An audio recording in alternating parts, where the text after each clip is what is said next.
नमस्कार मित्रों, मैं अमरजीत स्वागत करता हूं आपकी अपने यूट्यूब चैनल कभी क्लासेस में। जैसा कि आपको पता है कि हम लोग यहां पर बीएचयू बीएड एंट्रेंस एग्जामिनेशन 2022 की तैयारी करने के लिए हाजिर हुए हैं।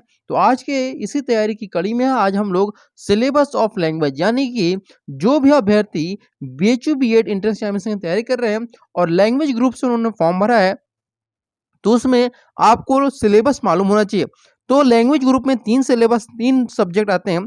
पहला आपका है हिंदी, सेकेंड आपका है संस्कृत और उसके बाद है आपका इंग्लिश है। तो जो हिंदी का सिलेबस है, हिंदी के सिलेबस के बारे में हम लोग डिस्कशन कर चुके हैं और इसका वीडियो मैंने अपलोड भी कर दिया है।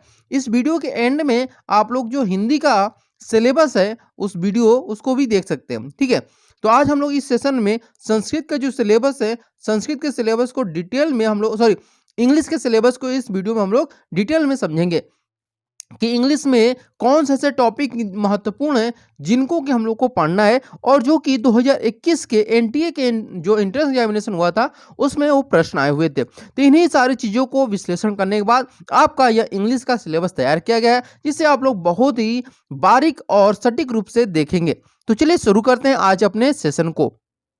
तो यहाँ पे देखिए हम लोग यहाँ पे डिस्कशन करने वाले इंग्लिश सिलेबस का। तो इंग्लिश सिलेबस में सबसे पहले हम लोग मुख्य रूप से 4 ऐसे टॉपिक के बारे में बात करेंगे जो कि आपके एंट्रेंस एग्जामिनेशन के नज़रिए से बहुत ही महत्वपूर्ण है। पहला है आपका आर्टिकल और दूसरा है डिटरमिनर्स, फिर है नरेशन और उसके बाद वॉइस। तो यहाँ पर अगर बात करें आर्टिकल की, तो आर्टिकल में देखिए आपको ए का यूज, एन का यूज, ए और ए एन का यूज कहाँ पे सही तरीके से करना है, द का यूज कैसे करना है, ये सारी चीजें आपसे पूछे जाएंगे, ठीक है। और फिल इन द ब्लैंक्स के फॉर्म में आपके क्वेश्चन आएंगे और जैसे कोई एक सेंटेंस दिया और सेंटेंस में किसी भी वर्ड के पहले यहाँ पे आपको फिल कर दिया, यानी कि फिल ब्लैंक कर दिया और उस ब्लैंक में आपको फिल करना है कि कौन सा आर्टिकल भरा जाएगा, ए होगा, ए एन होगा या फिर द होगा। उसी प्रकार से डिटरमिनर्स की अगर बात करें तो डिटरमिनर्स को हम लोग एडजेक्टिव भी जानते हैं। क्या जानते हैं? एडजेक्टिव के नाम से भी जानते हैं। तो ये एडजेक्टिव होता है। क्लियर हुई बात है? अब एडजेक्टिव में कितने प्रकार के काइंड होते हैं ये आपको पता है, ये 9 प्रकार के होते हैं। जैसे proper adjective, adjective of quality, adjective of quantity, possessive adjective या एक्सक्लेमेटरी एडजेक्टिव। इस प्रकार के जो एडजेक्टिव, इनका यूज कहाँ पे हो रहा है, जैसे कोई एग्जांपल अगर हम ले लेते हैं तो अगर हम बात करें तो जो डिटरमिनर्स होते हैं वो हमेशा ही किसके पहले आते हैं, आपके एडजेक्टिव के पहले आते हैं। या तो डिटरमिनर्स को एडजेक्टिव के तौर पर देखिए, या फिर आप क्या करिए कि जो डिटरमिनर्स है वो एडजेक्टिव के पहले यूज कर सकते हैं, ठीक है। यानी हम लोग ये नहीं कर सकते हैं कि जो डिटरमिनर्स है, जो ग्रामर है ना, उस ग्रामर के नजरिए से हम लोग डिटरमिनर्स को एडजेक्टिव से अलग नहीं कर सकते हैं, क्योंकि डिटरमिनर्स जो है वो एडजेक्टिव का ही एक भाग है, ठीक है। अगला जो टॉपिक है वो आपका नरेशन है। तो नरेशन में आपको यहाँ पे देखिए डायरेक्ट नरेशन दे देगा, ठीक है, और बोल देगा ऑप्शन, 4 ऑप्शन देगा और उन चारों ऑप्शन में आपको इनडायरेक्ट नरेशन दिए रहेंगे। तो आपको बताना होगा कौन सा इनडायरेक्ट नरेशन सही होगा, ठीक है। स्पेशली जो आपके क्वेश्चन पूछे जाते हैं वह आपके यहाँ पे कह सकते हैं कि असर्टिव सेंटेंस और इंट्रोगेटिव सेंटेंस के क्वेश्चन यहाँ पे आपसे पूछे जाएंगे, जो यहाँ पे डायरेक्ट नरेशन रहेगा और उसी में से आपको बताना होगा कि इनडायरेक्ट नरेशन का कौन सा सही होगा।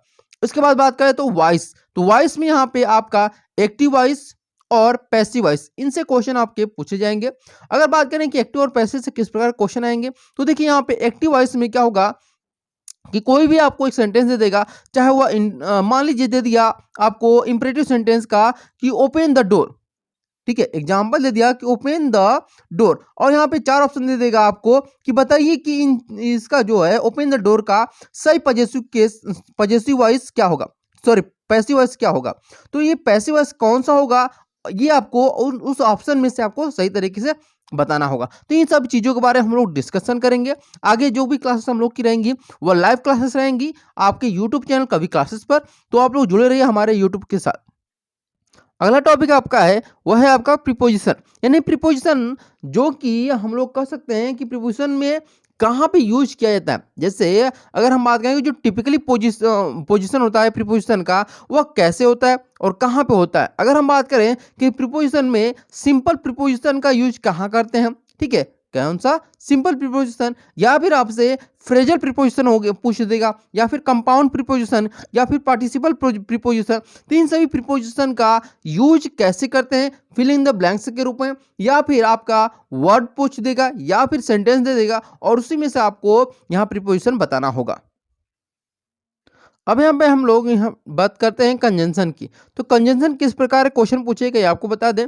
जैसे कोई भी एग्जांपल ले लेते हैं कि my father is ill, my father is ill, ठीक है।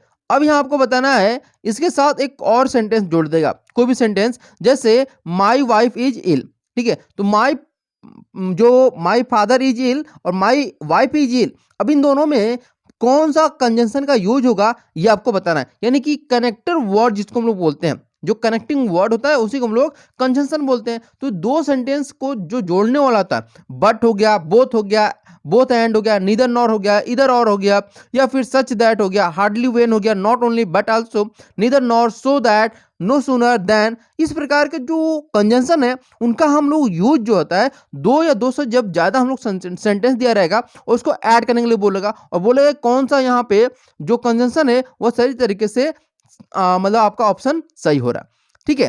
अब बात करते हैं हम लोग यहाँ पे पंक्चुएशन की।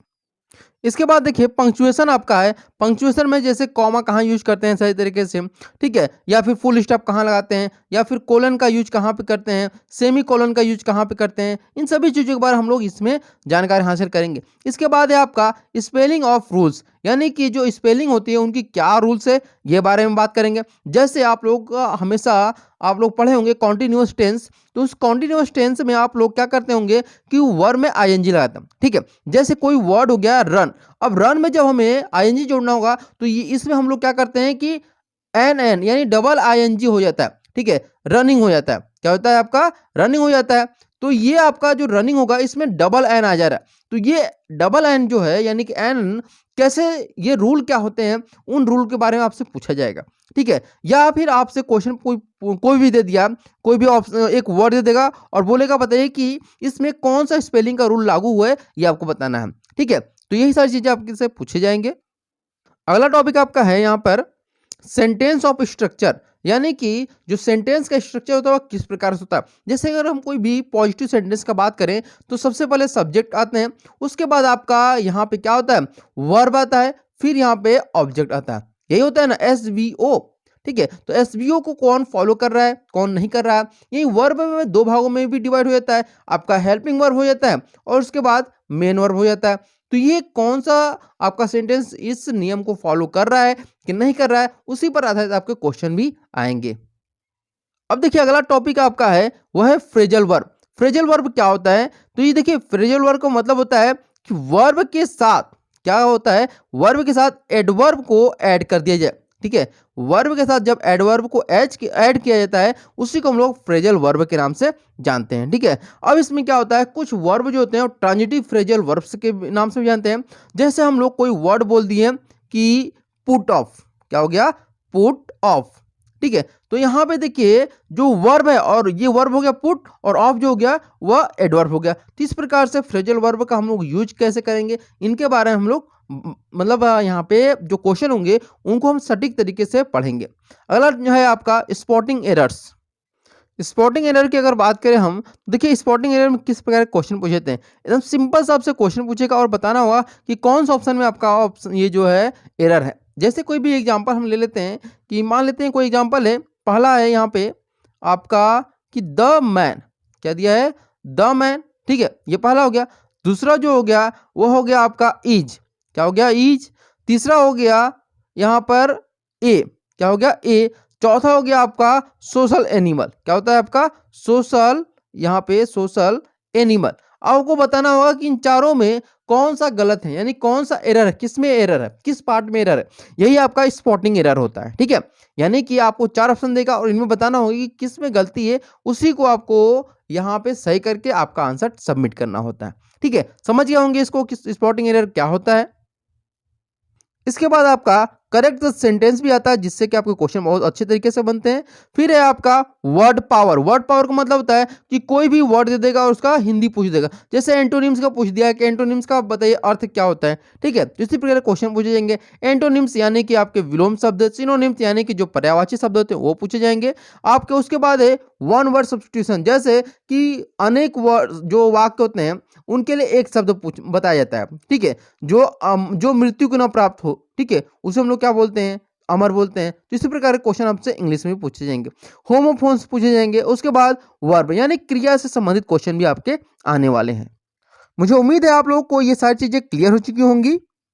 अगर आपको ये सारी चीज़ें कंप्लीट हो चुकी हैं, समझ में आ चुकी होंगी, तो यहाँ तक आप लोग इस सेशन को लाइक कर दीजिए और अपने मित्रों में शेयर करिए।